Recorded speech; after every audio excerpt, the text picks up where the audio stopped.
Hello friend, welcome back to my channel সুদীপ্তার cooking garden. আজকে আমি কাঁচা টমেটো দিয়ে বানাবো একটা রেসিপি। কাঁচা টমেটো আর ছোট মাছ দিয়ে বানাবো টমেটো ভর্তা। প্রথমে কড়াইতে আমি তেল গরম করতে দিয়েছি, আর এখানে আমি একটা বড় সাইজের পেঁয়াজ কুচিয়ে রেখেছি। পেঁয়াজ কুচানোটা দিয়ে দিলাম। পেঁয়াজটা খুব ছিরি ছিরি করে কুচিয়ে নিয়েছি। পেঁয়াজটাকে আমি লাল করে ভেজে নেব। একটা বড় সাইজের পেঁয়াজ বা মাঝারি সাইজের দুটো পেঁয়াজ নেওয়া যেতে পারে। এখানে পেঁয়াজটা একটু বেশি পরিমাণেই লাগবে। আর এখন আমি লবণ দিয়ে দিলাম হাফ চামচ পরিমাণ। পেঁয়াজটাকে ভালোভাবে লাল করে ভেজে নেব, কিন্তু দেখতে হবে যেন চুঁয়ে না যায়। আর এখন আমি দিয়ে দিচ্ছি 10 কোয়া মতো রসুন। মাঝারি সাইজের রসুন তাই 10টা দিলাম, আর বড় সাইজের হলে 6টা থেকে 7টা দিলেই হবে। দিয়ে রসুন আর পেঁয়াজটাকে একসাথে ভালো করে ভাজতে থাকবো। এই রান্নাটা খুবই সহজ এবং খুব কম টাইমেই রান্নাটা হয়ে যায়। বেশি মশলাও লাগবে না। এখন আমি দিয়ে দিচ্ছি ধনে গুঁড়ো, আর এখন দিয়ে দিচ্ছি লঙ্কার গুঁড়ো। যে যেমন ঝাল খেতে পছন্দ করেন সেরকম দিবেন। আমি 1 চামচ দিয়ে দিলাম লঙ্কার গুঁড়ো, আর হলুদের গুঁড়ো দিলাম হাফ চামচ পরিমাণ, আর লবণ দিলাম স্বাদ মতো। দিয়ে সুন্দরভাবে মশলাটাকে এখন আমি কষাতে থাকবো।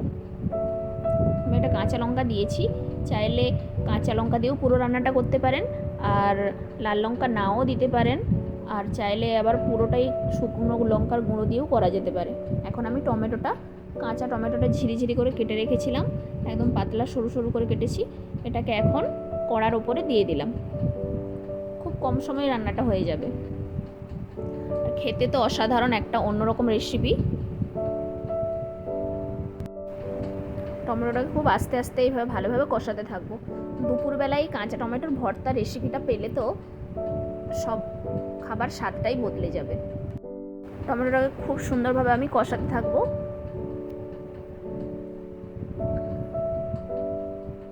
বারে বারে নাড়াচাড়া করতে করতে। আর এখন আমি একটু ঢাকনা দিয়ে এটাকে সুন্দরভাবে সেদ্ধ করে নিচ্ছি।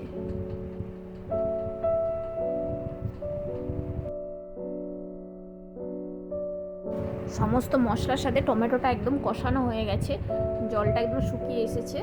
এখন আমি আবারও কিছুটা পরিমাণ জল দিয়ে দেব। দিয়ে এই রান্নাটা বেশি জলে হবে না, শুকনোই থাকবে, তাই আমি বেশি পরিমাণ জল দেব না। অল্প পরিমাণে আমি এখানে জল দিয়ে দিলাম। আর এর ওপরে আমি এখন দিয়ে দেব ভেজে রাখা মাছগুলো। আমি এই মাছটা আগে থেকেই ভেজে রেখেছিলাম। এটা সমুদ্রের মুরলা মাছ। আপনারা চাইলে যে কোনো মাছ দিতে পারেন, ছোট বড় বা শুটকি মাছও দিতে পারেন চাইলে। দিয়ে পুরো রান্নাটা এইভাবে করব। দিয়ে আস্তে আস্তে মাছগুলো এর ওপরে দিয়ে দিলাম। আর এখন এটাকে আমি হালকা আঁচে বসিয়ে নাড়াচাড়া করতে থাকবো। জলটা একদম শুকনো হয়ে আসলে তারপর এটাকে আমি নামিয়ে নেব।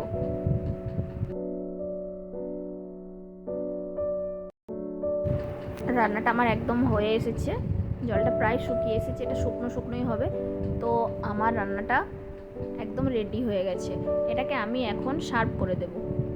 আমার রান্নাটা কেমন লাগলো অবশ্যই আমাকে একবার কমেন্ট করে জানাবেন। আর আমার চ্যানেলের সমস্ত নতুন বন্ধুরা আমার চ্যানেলটি অবশ্যই সাবস্ক্রাইব করে নেবেন, আর পাশে থাকা বেল আইকনটি অবশ্যই প্রেস করে নেবেন। তাহলে আমার চ্যানেলের সমস্ত রকম নতুন ভিডিও আপনাদের কাছে পৌঁছে যাবে। আপনারা সবাই ভালো থাকবেন, সুস্থ থাকবেন। আমি আবারও ভীষণ মজার রেসিপি নিয়ে আপনাদের কাছে হাজির হয়ে যাব। ধন্যবাদ।